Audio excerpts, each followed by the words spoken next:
말씀입니다. 마가복음 4장 35절부터 35절에서 41절의 말씀 우리 함께 나눌 텐데요. 우리 찾으시면 자리에 일어나셔서 함께 우리 교독하도록 하겠습니다.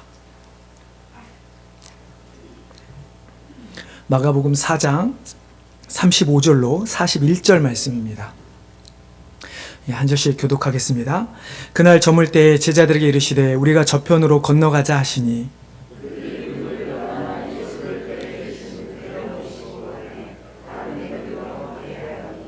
큰 광풍이 일어나며 물결이 배에 부딪혀 들어와 배에 가득하게 되었더라.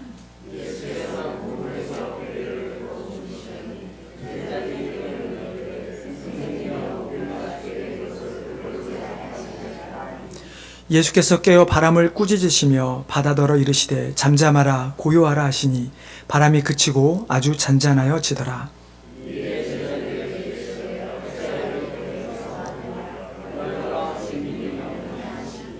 같이 읽겠습니다. 그들이 심히 두려워하여 서로 말하되 누가 누구이기에 바람과 바다도 순종하는가 하였더라. 아멘. 자리에 앉아주시기 바랍니다. 제가 한 번 더 기도하겠습니다. 하나님, 이 시간 우리 하나님의 말씀 앞에 나아갑니다. 하나님, 우리의 모든 개개인의 생각과 또 감정과 또 모든 것들을 내려놓게 하여 주시고 오직 하나님께서 말씀하신 그 말씀을 온전히 듣고 붙잡을 수 있는 시간 되도록 도와주시옵소서. 감사하며 예수님의 이름으로 기도드리옵나이다. 아멘. 여러분, 감정을 나타내는 말 중에 희노애락이라고 하는 말이 있죠. 기쁨, 노여움, 슬픔, 즐거움, 그 외에도 칠정이라고 하는 것도 있는데요. 그러나 보통 인간의 기본적인 감정을 이야기한다 그러면 보통 학자들은 5가지를 이야기를 합니다. 공포, 분노, 기쁨, 슬픔, 불쾌, 혐오, 같은 말이죠. 라고 하는 이 5가지를 인간의 기본적 감정이라고 합니다. 물론 어떤 학자에 따라서는 경악이라고 하는 놀라는 것을 넣기도 하고 사랑과 질투 혹은 죄책감을 추가하는 학자들도 있습니다. 또 그런 반면에 어떤 사람은 기쁨이라고 하는 것은 기쁨과 슬픔은 한 가지다. 양 두 개가 서로 반대되는 어떤 그 개념이기 때문에 둘은 하나로 보아야 한다라고 하는 학자들도 있습니다. 오늘 우리가 살펴보길 원하는 것은 어떤 인간의 감정 중에서 어떻게 보면 가장 우리의 밑바닥에 있는 감정, 그리고 또 한편으로는 쉽게 드러나지는 않지만 한번 드러나면 또 쉽게 우리가 무너질 수밖에 없는 감정인 공포, 두려움에 대해서 한번 이야기를 나눠보려고 합니다. 예전에 한번 말씀드린 적이 있었습니다. 심리학자들이 현대인들이 느끼는 두려움의 종류를 몇 가지라고 했는지 기억나시나요? 무려 645가지라고 합니다. 그러나 이 종류는 너무나 아주 디테일하게 나눈 거예요. 예를 들어 어떤 동물들 하나하나까지 포함해서 어떤 사람은 그 고양이, 어떤 사람은 개, 심지어 어떤 사람은 벌레, 이런 모든 두려움의 종류를 합해봤더니 대략 645가지 이상이라고 하죠. 그러나 그 두려움 중에서 인간이 느끼는 두려움 중에 가장 큰 3가지는 첫 번째는 죽음에 대한 두려움이고 두 번째는 외로움에 대한 두려움, 그리고 세 번째는 실패에 대한 두려움입니다. 어떤 우리 인간이 가질 수 있는 이 두려움에 대해서 공포에 대해서 정신과 의사인 데이비드 호킨스 박사가 쓴 책 놓아버림이라는 책에 이런 이야기가 제가 간단히 한 구절만 소개해드리도록 하겠습니다. 인간은 공포의 다양한 모습에 친숙하다. 걷잡을 수 없는 불안과 공황 상태에 빠지기도 하고 마비되어 얼어붙기도 한다. 걱정은 공포이고 편집증은 극도의 격정이다. 약간 불안한 것은 가벼운 형태의 공포다. 게다가 원인을 자각하지 못하는 보복의 공포도 있다. 이 공포는 공개적으로 비판되어지고 되받아치고 공격하고 싶은 기대에서 생긴다. 공포의 대상에 대한 분노가 공포 이면에 있다가 공포를 놓아버리면 종종 드러난다. 이분의 말 중에 인간은 공포의 다양한 모습에 친숙하다. 이 말은 참 공감이 되는 말인 것 같습니다. 여러분, 아이들을 생각해 보십시오. 우리 아이들 정말 아무것도 모를 것 같지만 자연스럽게 자신들이 느끼는 두려움이 느끼면 울거나 소리를 치죠. 귀신을 본다든지 이상한 소리를 듣는다든지 깜깜한 곳에 있다든지 무서운 동물을 본다든지 아니면 가끔 선생님이나 아빠가 무서워서 울기도 하는 그런 어떤 자연스러운 두려움에 이미 아이들도 다 노출되어 있습니다. 뿐만 아니죠. 아이들이 성장하면서 자신들의 미래를 걱정하는 아이들도 상당히 많이 있습니다. 내가 지금 잘하고 있는가? 심지어 아이들 중에서는 다른 사람의 어떤 시선에 여전히 민감해서 두려움을 느끼는 아이들도 있죠. 여러분, 성인들은 어떻습니까? 아까 말씀드렸처럼 현대인들이 느끼는 두려움은 645가지나 되는데 여러분들은 어떤 것에 두려움을 느끼며 살아가십니까? 많은 사람들이 두려움이 느끼는 것에 보통적인 것은 사람이 무섭다는 표현을 가장 많이 합니다. 여러분 그러신 적 없으신가요? 살아가면서 이 사람이 누군가가 정말 무서운 적이 없으십니까? 가난이 무섭다고 하기도 합니다. 돈이 없다는 것이죠. 사업이 실패할까? 자녀들이 빗나가지는 않을까? 혹은 내가 병에 걸리지는 않을까? 정말 내가 당장 내일 죽지는 않을까? 어떤 이런 우리의 두려움은 너무나 많은 종류가 우리를 두려움에 떨게 합니다. 그런데 어른들에게 있어서 두려움은 대부분이 걱정거리라고 하는 것이죠.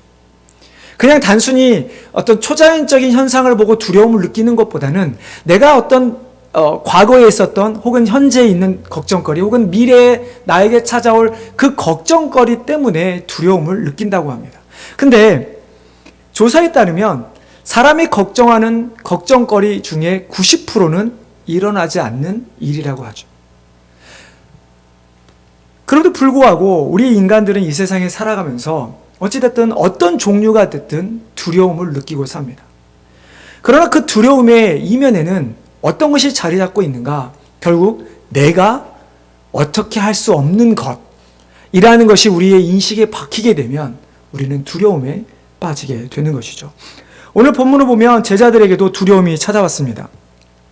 예수님께서 제자들에게 갈릴리 저편으로 건너가자 명하십니다.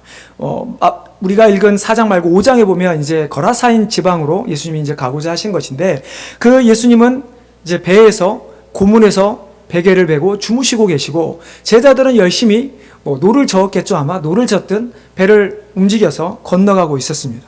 난 중간쯤 건너갔을까요? 갑자기 광풍이 불기 시작합니다. 갈릴리 바다의 광풍은 자주 일어난다고 합니다. 계곡에서 부는 찬바람과 갈릴리 호수가 있는 그 따뜻한 바람이 만나서 종종 일어나게 되는데요. 어찌됐든 이 광풍으로 불기 시작하자 배에 물이 차기 시작을 합니다. 여기서 우리가 살펴보아야 할 것이 있습니다. 자, 일단 누가 갈릴리 바다를 건너자고 하셨습니까? 예수님이십니다. 제자들은 어떻습니까? 제자들 중에 반대한 사람이 있던가요? 주님, 광풍이 언제 불지 모르니까 지금은 아닙니다. 이렇게 하거나, 아니, 예수님 꼭 굳이 이 시간에 가야 합니까? 라고 반대하는 사람은 없습니다. 베드로 입장에서도 그렇게 갈릴리 호수에서 뼈를 묻은 베드로 입장에서도 지금쯤이면 광풍이 불지 않을 거라고 예상을 하고 예수님이 가져오자 하는 그 말에 아마 딴지를 안 걸었던 것 같습니다.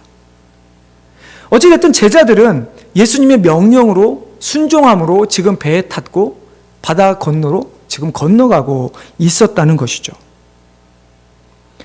예수님이 계셨고 예수님의 명령에 순종했던 제자들이 있었습니다. 그런데도 불구하고 그 배에 광풍이 불게 된 것이죠. 여러분 이상하지 않습니까? 예수님이 배에 계신다면 어떤 위협도 없어야 되는데 예수님의 명령에 순종하는 제자들의 모습이 하나님께서 정말 예쁘게 보셨다면 아무 문제가 없어야 되는데 그 가운데 지금 광풍이 불고 있다는 것이죠. 우리는 너무나 당연하게 예수님과 함께 있으면 혹은 예수의 말씀에 순종하면 내가 신앙생활을 열심히 하면 우리 가운데 고난이 없을 거라고 착각합니다. 여러분 이런 착각이 어디에서 왔을까요? 물론 하나님께서 성경 말씀을 보면 우리를 도우시고 인도하시고 가장 좋은 곳에 인도하신다 말씀하십니다. 그러나 성경 어디에도 너희가 그렇게 잘 믿을 때 고난이 없을 거라 하는 구절은 없습니다. 여러분 이런 착각은 과거 우리 한국 기독교의 기복주의 신앙이 만들어낸 오류이죠. 예수님을 잘 믿어라. 그러면 복을 받을 것이다. 예수님을 잘 믿으면 너희가 아무 고난도 당하지 않게 될 것이다. 예수님께서는 무엇라 말씀하십니까? 요한복음 보면 세상에선 너희가 반드시 환난을 당한다라고 말씀하십니다. 뿐만 아니죠. 요한복음 15장 18절 19절에 보면 너희가 세상에서 고난을 당하는 이유가 무엇이냐라고 했을 때 이렇게 말씀하십니다. 세상이 너희를 미워하면 너희보다 먼저 나를 미워한 줄을 알라. 너희가 세상에 속하였으면 세상이 자기의 것을 사랑할 것이나 너희는 세상에 속한 자가 아니요 도리어 내가 너희를 세상에서 택하기 때문에 세상이 너희를 미워하느니라. 우리가 예수를 믿는 자들은 예수님 때문이라도 이 땅에서 고난을 받아야만 하는 것이죠. 갑작스레 닥친 광풍, 그것은 제자들로 하여금 죽음의 공포에 떨게 할 만큼 충분하였습니다. 바다라고는 하지만 호수였기 때문에 모르겠습니다. 그 당시에 모터가 있었던 것도 아닐 테고요. 기껏해야 노를 젓거나 아니면 돛을 이용해서 바다를 아마 건넜을 것 같은데, 그럼 그 광풍에 그 배로서는 도저히 감당할 수가 없을 만한 광풍이었습니다. 정말 날고 긴다 했던 베드로조차도 아무것도 할 수가 없었죠. 그 광풍의 정도가 얼마나 심하였으면 제자들이 할 수 있었던 것은 결국 예수님을 부르는 것이었습니다. 주님, 우리가 죽게 되었습니다. 왜 우리를 돌아보지 않으십니까? 우리도 살아가면서 우리에게 두려움을 주는 폭풍을 만나는 일들이 참 많이 있습니다. 내가 정말 예수님을 열심히 믿지만, 정말 예수님을 위해서 살아가지만, 그럼에도 불구하고 나에게 찾아오는 고난이 있는 것이죠. 정말 우리가 상상할 수 예상치 못한 일들이 우리에게 닥치는 경우가 얼마나 많습니까? 어떤 사람에게는 돈이 두려움의 대상이 되기도 합니다. 그러나 또 어떤 사람에게는 아까 말씀드렸지만 어떤 다른 사람이 누군가가 우리 공황장애처럼 그냥 사람이 두렵기도 하는 사람도 있습니다. 어떤 사람은 사업이나 일 혹은 공부하는 것조차가 두려움이 되기도 하죠. 또 어떤 사람은 보이지 않는 귀신과 같은 영적 존재에 대해서 민감해서 그것에 대한 두려움을 느끼는 사람들도 있습니다. 어쨌든 우리가 이 세상에 살아가면서 두려움을 느끼지 않는 사람은 단 한 사람도 없다는 것이죠. 무엇이든 우리에게 고통을 주는 것, 우리에게 우리 어떤 떨게 만드는, 아무것도 하지 못하게 만드는 것, 그런 두려움을 우리가 느끼게 하는데, 아까 앞서서 말씀드린 데이비드 호킨스 박사는 고통의 주된 원인을 애착이라고 이야기를 합니다. 여러분 공감이 조금 되십니까? 애착, 내가 무언가를 갖길 원하는, 소유하길 원하는, 내가 정말 사랑하는 것, 그것 때문에 고통을 당한다고 이야기를 하죠. 여러분 그렇지 않나요? 아이들을 너무나 사랑한 부모는 아이들이 부모의 어떤 기대에 미치지 못하거나 아이들이 잘못되게 되면 패닉 상태에 빠집니다. 이 아이를 어떻게 해야 되지? 전혀 상상할 수가 없죠. 정말 열심히 사업에 대한 것이 마인드가 있으면 갑자기 사업이 실패하면 어떻게 되죠? 그 애착했던 사업이 실패하면 당연히 두려움에 빠지게 된다라는 것이죠. 여러분 그렇다면 우리는 여러분들은 무엇에 대한 애착이 가지고 계십니까? 정말 여러분이 무엇 때문에 두려움에 빠져 계십니까? 두려움을 해결할 수 있는 열쇠가 있습니다. 분명히 그것도 하나의 두려움의 종류이기도 하죠.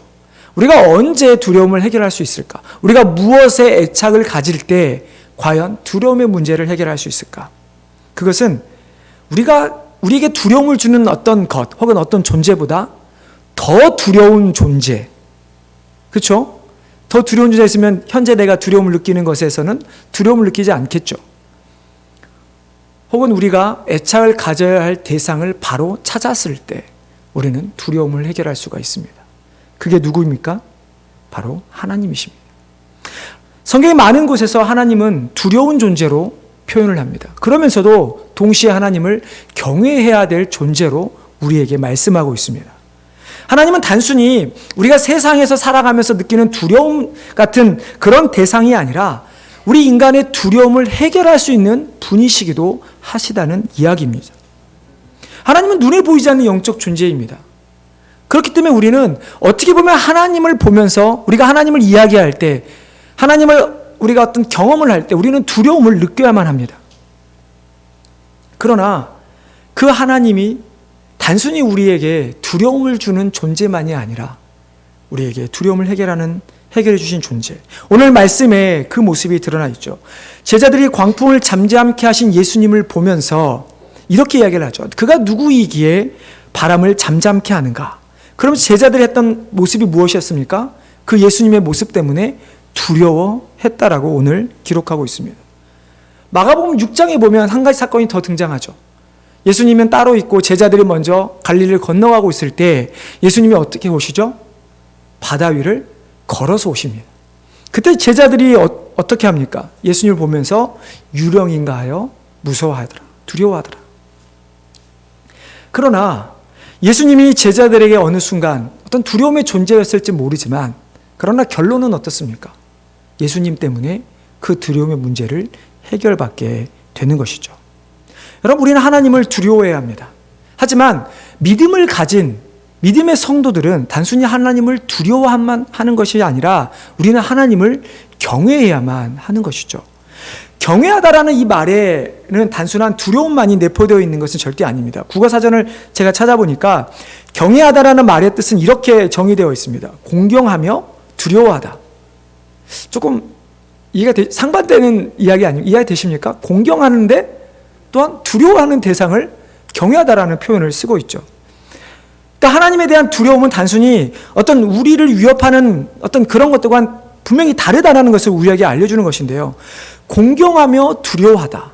이 말은 단순히 어떤 대상이 우리를 어떤 이유 없이 두렵게만 하게 하는 것이 아니라 어떤 공경이라는 이 말을 통해서 우리를 두렵게 하는 대상의 어떤 그 대상에 대해서 정확히 알고 그 대상이 어떻게 하느냐에 따라서 우리가 두려움을 느낄 수도 있고 그렇지 않을 수도 있다라는 이야기입니다.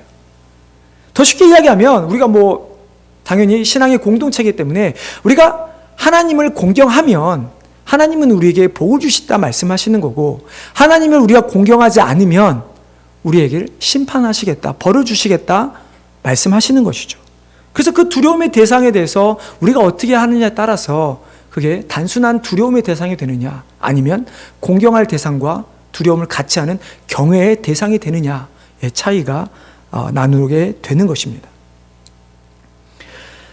우리가 하나님의 어떤 다른 두려움의 종류와는 다르게 분명히 우리가 그분께 순종하면 우리는 두렵지 않게 되는 것입니다. 왜 그럴까요? 그것은 하나님이 모든 것 위에 초월하신 분이시기 때문이죠. 여러분, 제자들이 예수님의 이름을 불렀을 때를 한번 생각해 보십시오.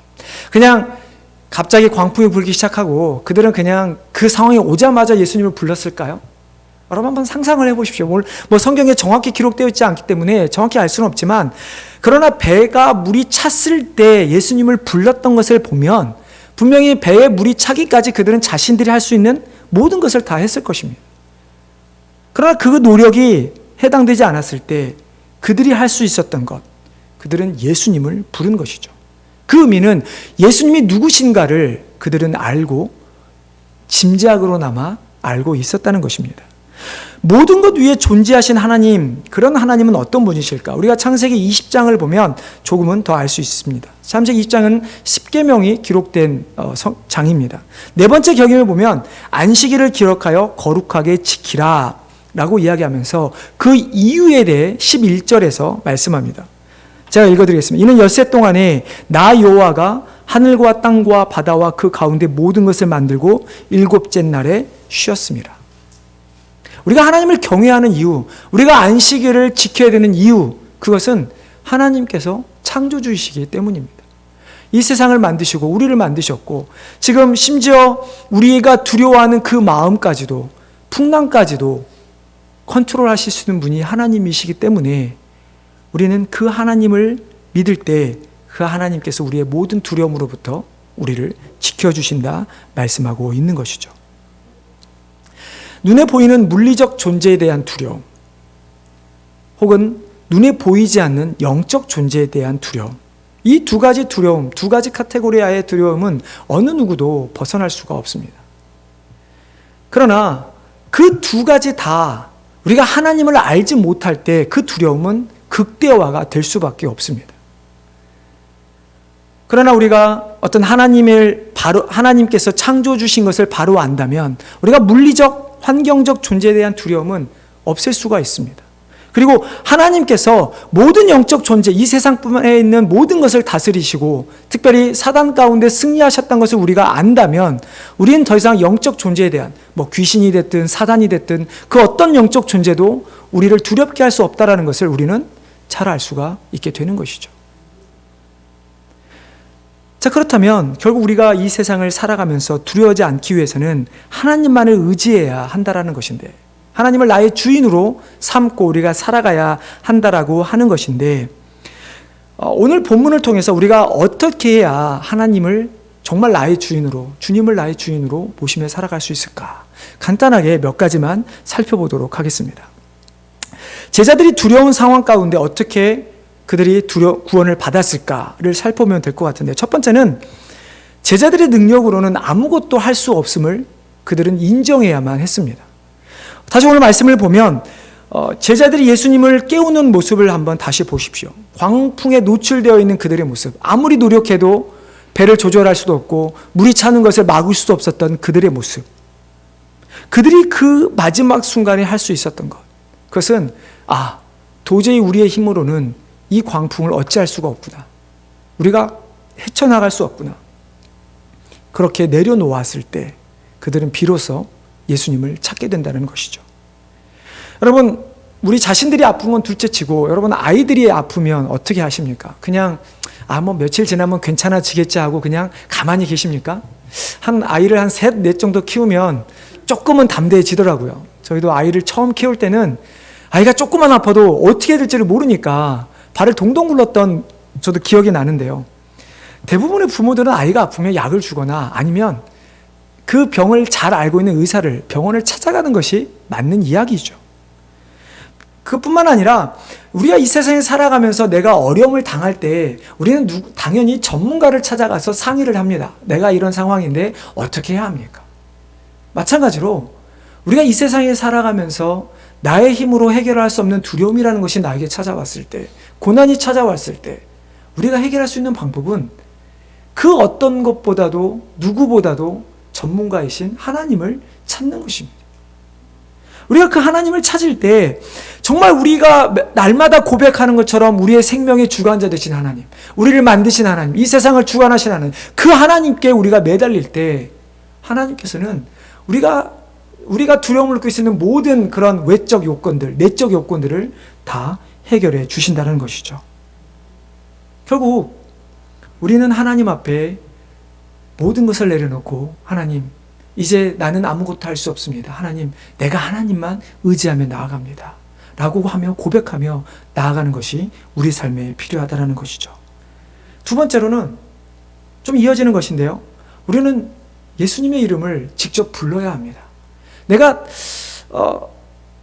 먼저 상황을 좀 보시죠. 제자들이 광풍을 만났을 때 4장 38절에 보면 어떻게 됩니까? 우리 한번 같이 읽어보겠습니다. 4장 38절입니다. 자, 시작.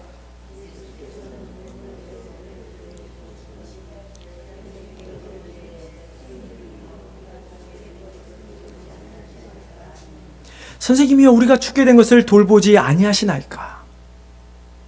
그들이 정말 아무것도 할 수 없을 때 그들은 이제 예수님을 부르게 됩니다. 주님, 선생님, 왜 우리를 도와주시지 않으십니까? 여러분, 예수님의 이름을 불러야 한다, 이 말에는 어떤 의미가 있냐면, 우리가 어떤 사람의 이름을 부를 때 여러분 어떻습니까? 그냥 저 사람 이름이 홍길동이니까 그냥 홍길동라고 부르십니까? 그 사람의 우리가 이름을 부를 때는 그 사람의 외모, 혹은 그 사람의 성격, 그 사람이 가지고 있는 인성, 또 뿐만 아니라 그 사람이 가지고 있는 모든 것을 다 우리는 알고 부르는 것이 보통 맞습니다. 물론 모르는 사람도 있죠. 처음 만난 사람끼리 소개할 때 그렇게 하지만, 그러나 우리가 여기서 내가 누군가의 도움을 필요할 때 도움이 필요한 누군가의 이름을 부른다는 하는 것은 내가 친분이 없다 하더라도 최소한 저 사람이 그만한 지식을 갖고 있구나, 거기에 전문가구나 라고 해서 우리는 의사 선생님, 누구누구 의사 선생님, 제 아이 고쳐주십시오 라고 이야기를 하듯이, 우리가 예수님의 이름을 부른다고 하는 것은 단순히 그냥 하도 많이 이름을 들어서 무슨 주문 외듯이 예수님을 부른다는 것이 아니라, 예수님이 어떤 분이신가를 분명히 깨닫고 그것을 믿고 부른다는 이야기입니다. 우리가 예수님을 부를 때 예수님께서 정말 나와 함께 계시고 나의 이 문제를 해결할 수 있는 분이라는 그 능력을 갖고 계시는 분이신 것을 우리는 역시 믿어야만 하는 것입니다. 예수님께서 말씀하셨죠. 구하라 그러면 너에게 주실 것이요, 찾으라 그러면 찾을 것이요, 문을 두드려 그러면 너희에게 열릴 것이니. 예수님께서 말씀하신 것은 너희가 내 이름으로 구하면 내가 하늘에서 너희에게 그 모든 것을 더하여 주시겠다고 우리에게 말씀해 주셨습니다. 그렇다고 한다면 우리가 예수님을 이름을 부른다고 하는 것은 이제 기도일 텐데요. 우리가 기도할 때 단순하게 그냥 매일 하던 기도 당연히 해야 하지만 그냥 마치 읊조리듯 하는 그런 기도가 아니라 정말 예수님이 어떤 분이시고 그분이 나의 문제를 어떻게 해결해 주실 수 있는 것인지, 나를 어떻게 이 세상에서 인도해 가시는 분이신지를 깨닫고 그분께 나의 모든 것을 맡겨드리는 것입니다. 우리가 그 이름을 부른다는 것은 이러한 의미를 갖고 있는 것이죠. 하나님께서 우리를 향해 한 계획을 우리가 알고 있는 것입니다. 아무리 우리가 죄인이었다 하더라도 우리를 구원하시고자 하시는 하나님, 우리를 사랑하시는 그 하나님, 우리의 필요한 모든 것을 주셔서 우리가 이 땅 가운데 하나님의 자녀로 바르게 살아갈 수 있는 능력을 주신 하나님, 그 하나님을 믿고 그 이름 앞에 우리가 나아가야만 하는 것이죠. 세 번째로 우리는 깨달은 하나님의 은혜를 기억해야 합니다. 오늘 본문에 보면 예수님께서 제자들이 예수님을 부르는 아까 38절의 말씀을 보시면 예수님을 무엇라고 부르고 있습니까? 선생님이라고 부르고 있습니다. 조금은 좀 아이러니한 이야기인데요. 여기에 해당하는 헬라어는 디다스케라고 하는 단어인데 이 말은 정말로 누군가를 가르치는 선생, 그러니까 이스라엘 백성으로 유대인으로 알면 랍비에 해당하는 단어입니다. 근데 지금 제자들이 예수님을 향해 자신들의 생명을 구원해달라고 하는데 지금 선생님이라고 부르고 있습니다. 근데 이상한 것은 예수님께서 마가복음 1장부터 4장까지 여러 번 한번 쭉 보십시오.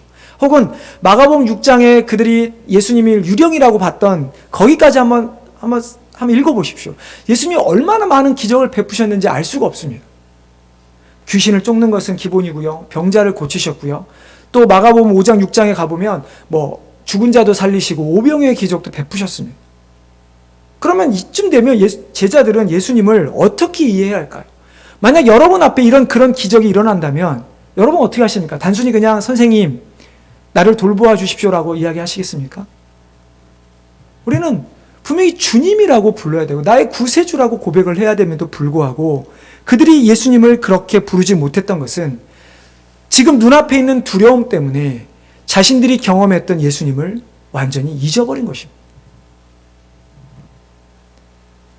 먼 과거도 아니고 바로 조금 전에 제자들아 여기를 건너가자 라고 하신 말씀은 바로 전에 이적을 베푸셨는데도 불구하고 예수님을 잊어버렸던 제자들의 모습. 여러분, 예수님 처음 만났을 때 잊어버린 우리들의 모습, 내가 받은 구원, 죄 해결에 된 죄의 문제, 영생을 얻은 것, 이 모든 것은 우리가 잊어버리고 그저 지금 내가 살아갈 때 필요한 것들만 구하는 우리의 모습. 혹시 이런 모습 우리에게 있지는 않습니까? 우리가 그렇게 하나님을 잘못 이해하고 다른 것에 애착을 가질 때 우리는 결국은 제자들처럼 눈에 보이는 그 현상에 두려울 수밖에 없는 것입니다. 여러분, 사업이 잘 되면 그렇다고 두렵지 않으십니까? 아이들이 그냥 아무 문제 없이 잘 크고 있다 그래서 아이들에 대한 미래에 대한 두려움이 없으십니까? 여러분이 지금 건강하다고 해서 앞으로 계속 건강할 것이라는 확신이 있으십니까? 그러면 우리는 과연 무엇을 확신을 갖고 믿으며 살아가야 할까요? 우리가 언제 눈앞에 보이는 현상 때문에 두려워하지 않을 수 있을까요? 그것은 우리를 창세전부터 택하여 주신 그 하나님의 은혜를 깨달을 때, 내가 죄인 되었을 때 나를 구워주신 하나님의 은혜를 깨달을 때, 지금도 여전히 나와 함께 동행하시는 그 하나님의 은혜를 깨달을 때 우리는 두려움을 없앨 수가 있는 것이죠. 여러분, 예수님이 아닌 다른 것을 혹시 주인 삼고 있지는 않으십니까? 혹시 다른 무언가를 하나님보다, 예수님보다 더 사랑하고 있지는 않습니까?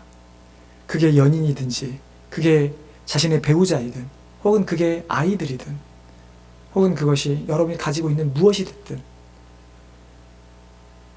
정말 어떤 것이 현재 지금 무엇이 여러분의 마음의 주인이 되어 있습니까? 우리가 재물이나 권력, 좋은 대학, 좋은 직장 이런 것뿐만 아니라 혹은 우리의 주인이 실패나 좌절, 잘못된 생각, 이기심, 교만, 어떤 누군가를 정죄하는 듯한 마음 이런 것들이 혹시 여러분의 주인이 되어 있지는 않습니까? 내가 두려움을 느끼고 있다면 그 두려움을 느끼게 하는 무엇인가를 내가 더 생각하고 내가 더 사랑하고 내가 더 관심을 쓰기 때문에 거기에서 나는 두려움을 느끼게 되는 것이죠. 이제 우리 모든 것을 내려놓으면 좋겠습니다. 여러분, 이 땅에 필요한 건 하나님께서 다 아신다고 말씀하셨습니다. 그러면 우리가 이 땅에서 어떤 것으로 인해도 감정이 됐든 우리의 육체적인 것이 됐든 혹은 세상에 필요한 것이 됐든 그것으로 말미암아 두려움을 느끼지 않으시기를 바랍니다. 그것이 주인이 되는 것이 아니라 세상의 어떤 것보다도 주님을 더 사랑하시기를 바랍니다. 세상의 어떤 것보다 뛰어난 주님, 세상의 어떤 것보다 능력이 되시는 그 주님, 그 주님을 온전히 믿음으로 세상에서 살아가는 동안 두려움이 아닌 항상 기쁨 가운데 승리하시는 우리 성도님 되시기를 주님의 이름으로 축원합니다. 기도하겠습니다.